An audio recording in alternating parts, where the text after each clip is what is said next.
Bonsoir à tous, merci de nous rejoindre dans BBC Info. Voici les titres de cette édition. Il renonce à se présenter à la présidentielle française. Alain Juppé ne remplacera pas François Fillon comme candidat de la droite. Il dénonce la radicalisation des militants les Républicains.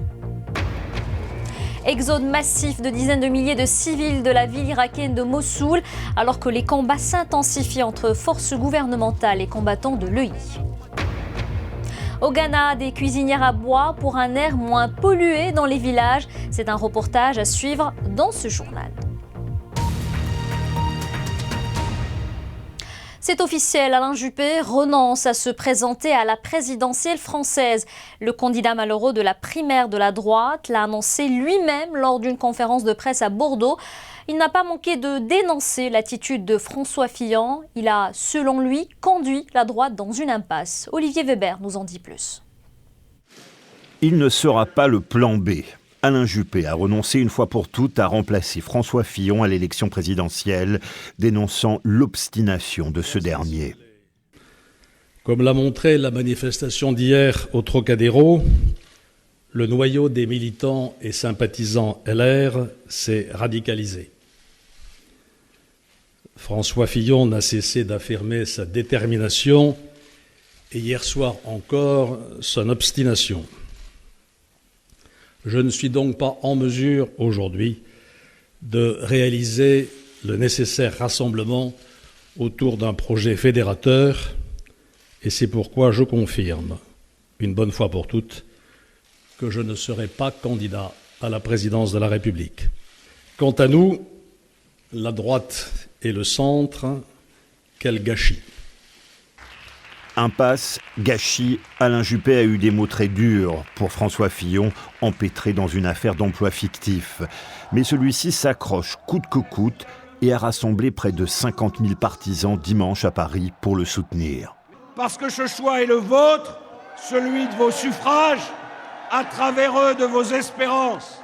Et il sera, j'en suis sûr, celui de la France tout entière si nous sommes capables de nous rassembler dans un ultime effort. Vive la France, vive la République. Sur scène à ses côtés, son épouse Pénélope. La rémunérer comme assistante parlementaire a été une erreur, dit-il, mais pas illégale.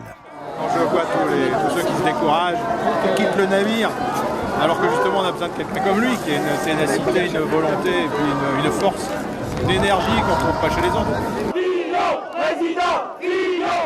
Malgré la foule, François Fillon, initialement donné comme favori pour succéder au président François Hollande, a perdu en popularité. Les sondages le donnent perdant au premier tour le 23 avril. Mais il est persuadé de pouvoir rattraper son retard sur Marine Le Pen à l'extrême droite et Emmanuel Macron au centre. François Fillon a aussi été lâché par de nombreux soutiens, plus de 300 élus et des hommes clés, comme son directeur de campagne. Quant à sa famille politique, la droite, elle est désormais profondément divisée et redoute une nouvelle défaite à l'élection présidentielle. Sur le continent, cette attaque meurtrière au Mali contre l'armée, 11 militaires ont été tués, 5 autres blessés lors d'une attaque contre la base militaire de Boulikessi dans le centre du pays, près de la frontière avec le Burkina Faso. L'identité des assaillants n'a pas été confirmée. Plusieurs groupes djihadistes opèrent dans la région. La dépouille d'Étienne Tshisekedi ne sera pas rapatriée en RDC le 11 mars, comme initialement annoncé. La famille du leader de l'opposition congolaise décédé à Bruxelles le 1er février n'est plus d'accord avec les autorités au sujet du site d'inhumation. Étienne Tshisekedi devait être enterré au cimetière de la Gombe dans le centre de Kinshasa. Le rapatriement du corps est reporté sine die. Au Sénégal, le maire de Dakar a été entendu aujourd'hui par la justice. Khalifa Sall est interrogé sur des soupçons de détournement de fonds publics. 2,7 millions d'euros auraient disparu. Le maire de la capitale sénégalaise rejette ces accusations. Il les qualifie de politiques. Elles sont, selon lui, destinées à l'écarter de l'élection présidentielle en 2019. Les filles de Chibok auraient-elles pu être sauvées? L'ancien président nigérian a qualifié de mensonges les informations d'un quotidien britannique selon lesquelles les forces armées britanniques avaient repéré les filles quelques jours après leur enlèvement. Goodluck Jonathan aurait alors refusé l'aide britannique. Direction maintenant l'Irak. Après une pause de 2 jours, les forces gouvernementales ont repris leur avancée vers la partie ouest de la ville de Mossoul, une zone toujours aux mains des djihadistes du groupe État islamique. Entre-temps, des dizaines de milliers de personnes fuient ces combats. La plupart d'entre elles cherchent refuge dans le camp Hammam al-Alil. Plus de détails avec Anne-Marie Jas-Borges. Les habitants de Mossoul confrontés à une nouvelle série d'assauts des forces gouvernementales irakiennes contre l'EI. Des civils pris au piège, nombreux sont prisonniers dans leur propre ville, d'autres ont réussi à fuir. Des cars bondés arrivent de l'ouest de Mossoul, à leur bord, des femmes, des hommes et des enfants traumatisés. 5 cars sont arrivés ici en moins de 2 heures. L'EI nous tirait dessus. La plupart des femmes sont mortes. Nous avons couru sous les tirs de mortier sans nous arrêter jusqu'à ce qu'on trouve les militaires. Certains saluent les efforts de l'armée, mais ces hommes affirment que les soldats ont bombardé leurs maisons. Tous ont connu la terreur du champ de bataille avant de monter à bord de ces autocars. Après un long et périlleux périple, ces réfugiés ont la vie sauve, mais leur combat n'est pas terminé pour autant. Le nombre de réfugiés augmente vite et les autorités peinent à subvenir à leurs besoins. Ce camp atteint déjà pleine capacité et sitôt arrivés, ces moussouliotes doivent reprendre la route dans l'espoir de pouvoir trouver très vite un véritable refuge. Le reste de l'actualité en bref et en images. La communauté internationale a condamné fermement le lancement de 4 missiles balistiques par la Corée du Nord. 3 d'entre eux ont fini leur course dans les eaux japonaises. Le président en exercice de la Corée du Sud a appelé au déploiement rapide d'un bouclier de défense antimissile. Les États-Unis ont également exprimé leur indignation.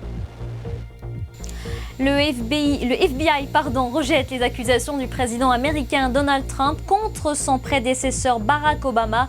Le directeur de la police fédérale américaine, James Comey, estime qu'il n'existe aucun élément prouvant que ce dernier a mis sur écoute la Trump Tower durant la campagne présidentielle.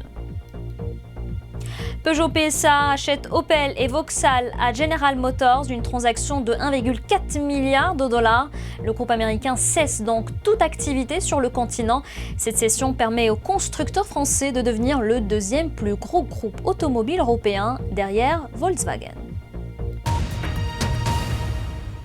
Parlons environnement à présent, les voitures et les usines sont des causes de pollution environnementale, mais elles ne sont pas les seules. Même à l'intérieur de nos maisons, nous respirons mal. Selon l'OMS, plus de 4 millions de personnes meurent de la pollution causée par la cuisson à l'aide de combustibles solides. Au Ghana, les gens commencent à prendre conscience du problème. Vous allez le voir dans ce reportage, certaines personnes découragent l'utilisation de cuisinières à bois. Clarisse Fortuné. Cette tradition nuit-elle à l'environnement et à notre santé ? Oui, selon l'OMS. L'Organisation mondiale de la santé estime que la fumée nous est nocive. 3 milliards de personnes à travers le monde utilisent le bois ou le charbon pour cuisiner et se chauffer. Les premières victimes sont les femmes et les enfants, plus exposés à cette pollution atmosphérique. Pour l'Association des guides du Ghana, une des solutions se trouve dans l'emploi de fourneaux améliorés qui fonctionnent à l'énergie propre. Ces jeunes filles suivent une formation sur leur utilisation. Elles partageront ensuite leur savoir avec leurs proches. C'est notamment le cas d'Irène Achangmore. Elle et sa famille ont adopté ces cuisinières plus écologiques et leur vie a radicalement changé. J'aime beaucoup ces nouveaux fourneaux. Avant, j'utilisais un fourneau traditionnel. J'allais chercher du bois et je supportais très mal la fumée. Plus de 13 000 Ghanéens meurent chaque année de maladies liées à la pollution de l'air intérieur. Pourtant, les cuisinières modernes ne font pas que des adeptes. Cette dame estime que la méthode traditionnelle de cuisson est beaucoup plus pratique. Nous utilisons le charbon pour cuisiner le kenkey, c'est moins cher et le kenkey cuit mieux. Nous savons que c'est mauvais pour la santé, mais c'est beaucoup plus économique. Les militantes espèrent que ces nouveaux fourneaux deviendront bientôt la norme. En attendant, l'utilisation des combustibles polluants continue de faire des millions de décès par an à travers le monde. L'éléphant, animal réputé pour sa mémoire et depuis quelques jours réputé aussi pour son insomnie. Une étude menée au Botswana vient de révéler que lorsque ce grand mammifère est en liberté dans la nature, il ne dort en moyenne que 2 heures par jour et il reste régulièrement sans sommeil. Vénus Nishimimana. Pendant 5 semaines, des scientifiques ont suivi 2 éléphants dans le parc national de Kobe au Botswana pour étudier leur phase de sommeil. L'étude a révélé que les 2 mammifères dormaient allongés seulement tous les 3 à 4 jours pendant 1 heure, surtout la nuit, et que parfois ils ne dormaient pas du tout. Un des résultats les plus inattendus que nous avons eus, c'est que sur 5 des 70 nuits où nous avons enregistré le sommeil des 2 éléphants, eh bien, ils n'ont pas dormi du tout. Curieusement, pendant ces nuits, ils semblaient être perturbés vers 8 heures du soir. Les nuits sans sommeil semblent correspondre à des nuits où il y avait des événements de prédation, où les lions pourraient avoir essayé d'attaquer le troupeau, ou peut-être s'ils sont en chaleur, lorsque l'éléphant mâle pourchasse les femelles, ou encore s'il y avait peut-être des braconniers. Même quand ils avaient l'occasion de se reposer, ils dormaient souvent debout et rarement allongés. Le sommeil joue bien sûr un rôle essentiel pour la mémoire et les chercheurs ne comprennent pas comment les éléphants qui sont connus pour leur mémoire exceptionnelle soient de petits dormeurs. Le rideau est tombé ce samedi sur la 25e édition du FESPACO. Cette année, Félicité, le nouveau film du réalisateur franco-sénégalais Alain Gomis, a reçu les Talents d'Or de Yanenga. Valérie Bonny, envoyée spéciale à Ouagadougou, nous fait découvrir les autres lauréats du festival. On connaît donc le cru 2017 du FESPACO. Les Talents d'Or a été attribué au franco-sénégalais Alain Gomis pour son film Félicité, l'histoire très poétique d'une femme, une chanteuse de bar qui se bat au quotidien pour sauver sa dignité.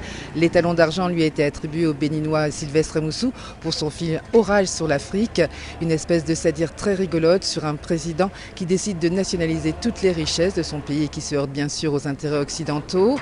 Ousmane Ouliambaye a eu le prix du meilleur documentaire pour son film Kemtiou sur la vie et l'œuvre de Cheikh Anta Diop. Enfin, mention spéciale pour le prix d'interprétation masculine attribué au Malien Ibrahim Koma pour son rôle dans Oulou du franco-malien Daouda Koulibaly, un fantastique rôle de trafiquant de drogue qui a des problèmes de conscience.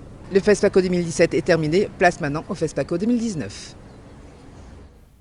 L'actualité sportive et du football. Pour commencer, rien ne va plus entre Arsenal et son joueur vedette Alexis Sanchez. Le Chilien a été laissé sur le banc ce week-end lors du match entre Liverpool, perdu par Arsenal sur le score de 3-1. Selon la presse britannique, Alexis Sanchez aurait eu des mots avec ses coéquipiers et son entraîneur à l'entraînement et quittera le club cet été. Parmi les autres résultats du week-end en Première Ligue, on notera la victoire de Man City à Sunderland, celle de Tottenham sur Everton et le match nul de Manchester United. Ce soir, le leader Chelsea se déplacera à West Ham. En football africain, on connaît le tableau des demi-finales de la CAN des moins de 20 ans en Zambie. L'Afrique du Sud sera opposée à la Zambie mercredi. Un jour plus tard, la Guinée affrontera le Sénégal qui a battu hier le Cameroun. Un mot de cyclisme, le Français Yohan Djené a remporté hier à Libreville au Gabon la 12e édition de la Tropicale Amissa Bongo. Djené avait déjà remporté l'épreuve en 2013.